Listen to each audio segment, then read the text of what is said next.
case. That's why last week he delayed for a month and then immediately took that back and threw this ridiculous indictment together. One of the most surprising things we have is in the Q&A right after the arraignment. What did we see?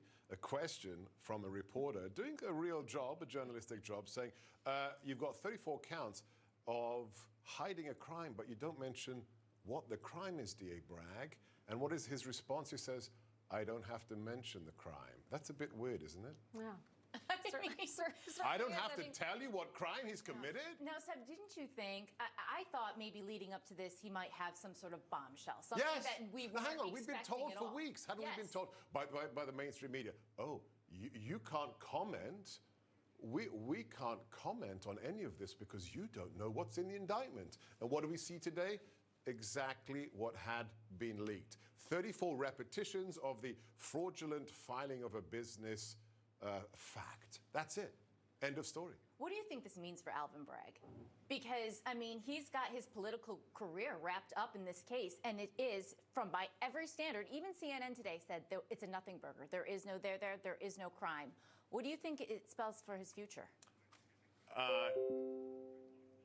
Right. Look, personally, I think for Bragg, he's a puppet.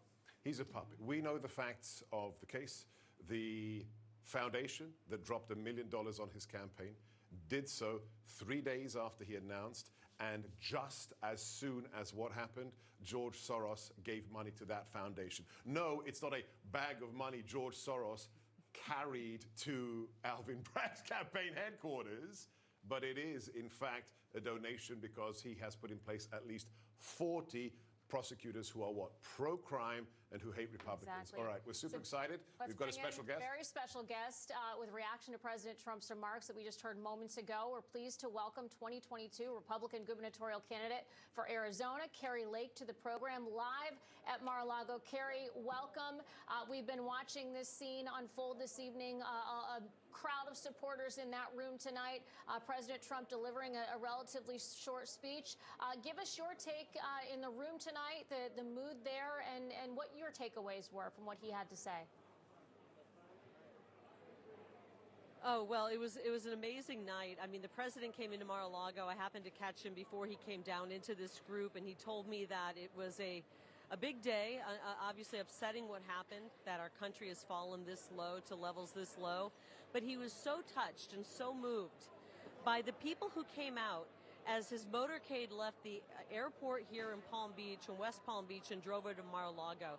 He said the sides of the roads were filled with Americans who are supporting him, who support this country. And it really, I mean, President Trump is not an emotional guy. I felt a little bit of emotion when he was telling me this story tonight as he walked into Mar-a-Lago. The room stood up and gave him a standing ovation in the dining area when he walked into Mar-a-Lago. And then, of course, when he walked into this room tonight, the place erupted. The support that he has doubled, quadrupled, and even more so, because the people in this country realize that Donald Trump is the only person who's standing up and fighting for us. And they are attacking him because they're truly going after us. And I think his support is going to double or quadruple, and we'll see it. We're going to watch these other candidates just fall away and become nothing, because President Trump will be the nominee. He will take back the White House, and he will lead this country to great things. Kari, you were on my radio show, America First, earlier today. After you, I had presidential historian Lord Conrad Black, who said on air he has every right to be spitting mad today, to give a very angry speech for what has been done to him, not just today, but for the last 7 years. He didn't. It was very measured. You've been a fighter since you entered the political arena. You're still fighting in the courts of Arizona. Are you surprised by the tenor, the tone that the president struck tonight? A short speech and not an angry speech, but a, we will do this together speech.